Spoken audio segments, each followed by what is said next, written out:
கவர்னர்கள் மாநாட்டில் பேசி முடிவெடுக்காது ஓகே தான். இந்த மாதிரி யூனிஃபார்மாக இருக்குன்னு சொல்லி இப்போ தேசிய தாலும் நம்ம கவர்னர் சொல்லிலாம் பண்ணாங்க, ரைட் தான்.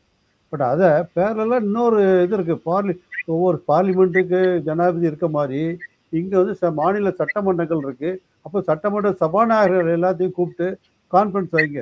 அவங்க என்ன இதை சொல்கிறாங்க, அவங்க 2 பேருக்கும் எப்படி கோஆர்டினேட் வருது, அப்படி பேசியிருந்தாங்கன்னா அது ஓகே.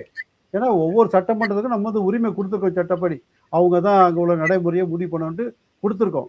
அப்படி இருக்கும்போது இந்த மாதிரி நான் சொன்ன மாதிரி கவர்னர் கான்ஃபரன்ஸ், சபாநாயகர் கான்ஃபரன்ஸ், சிஎம் கான்ஃபரன்ஸ் வைங்க ஆல் இந்தியா லெவலில் 3 பேருக்கும் ஒருங்கிணைங்க.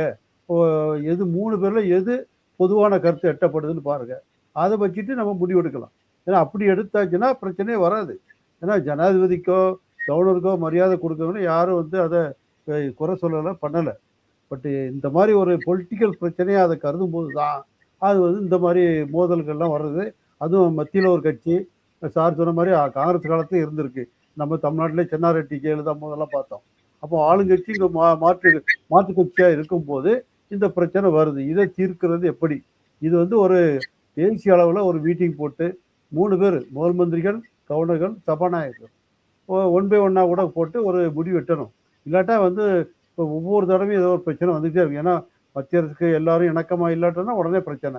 இணக்கம் வேறு மாதிரி பிரச்சனை, மேற்கு வங்கம் பிரச்சனை, கேரளா பிரச்சனை, நம்ம பிரச்சனை, கர்நாடகா, இப்படி மாநில மாற்று கட்சி இருக்கும் போதும் பிரச்சனை வந்துடா. பிறகு கவர்னிங் எப்படி பண்ண முடியும், ஆட்சி எப்படி நடத்த முடியும், அது ஒரு பிரச்சனை. இன்னொன்று சார் சொன்ன மாதிரி அவர் குற்றச்சாட்டு சொல்கிறாரு, கரெக்ட் தான். அவர் குற்றச்சாட்டு சொல்கிறாரு. அவர் ஏன்னா கவர்னருக்கு வந்து இந்த மாநிலத்தை கண்காணிக்கிற ஒரு பவர் இருக்குது. என்னென்ன ஃபேக்ட் நடக்குதுன்னு அவருக்கு கட்டாயம் தெரியும்.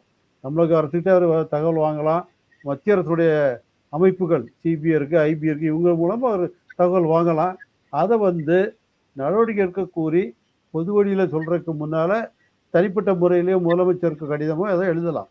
எந்த ஆக்ஷன் எடுக்காத பட்சத்தில் அவர் பொது வழியில் சொல்லலாம். அல்லது மத்திய அரசுக்கு நடவடிக்கைக்கு சிபாரிசு பண்ணலாம். முன்னாலாம் ஆட்சி கலைக்கிற கவர்னர் கடிதம் தானே சிபாரிசை வாங்குறாங்க, அது மாதிரி பண்ணலாம்.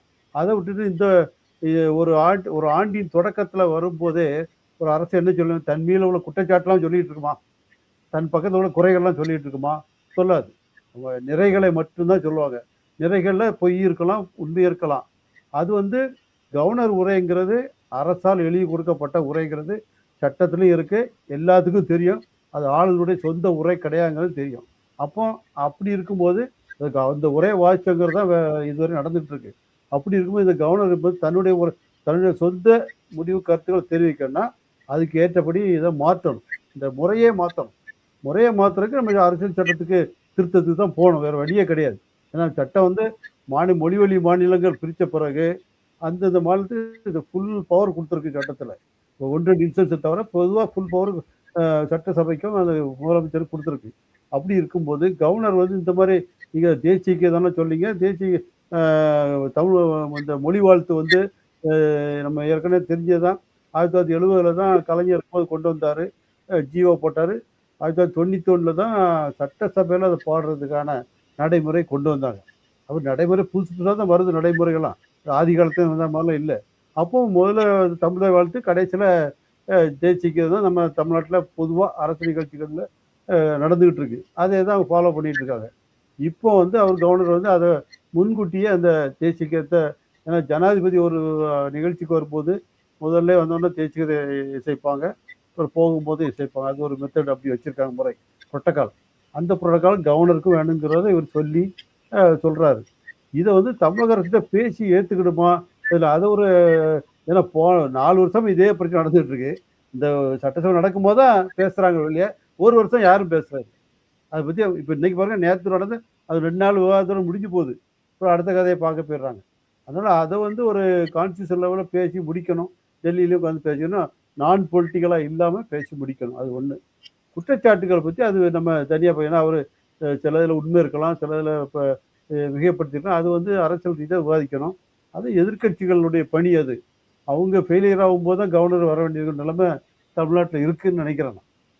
எதிர்கட்சிகள் சரியான முறையில் குற்றச்சாட்டுகளை பொது வழிக்கு கொண்டு வரதுலையோ அரசுக்கு தெரியுமோ இல்லைங்க. பொதுவில் தான் கவர்னர் வந்து இந்த இதெல்லாம் தொகுத்து கொண்டு வந்து அவருடைய கருத்தை வெளிப்படுத்தும் நிலைமை ஏற்பட்டிருக்கு அப்படின்னு நினைக்கிறேன்.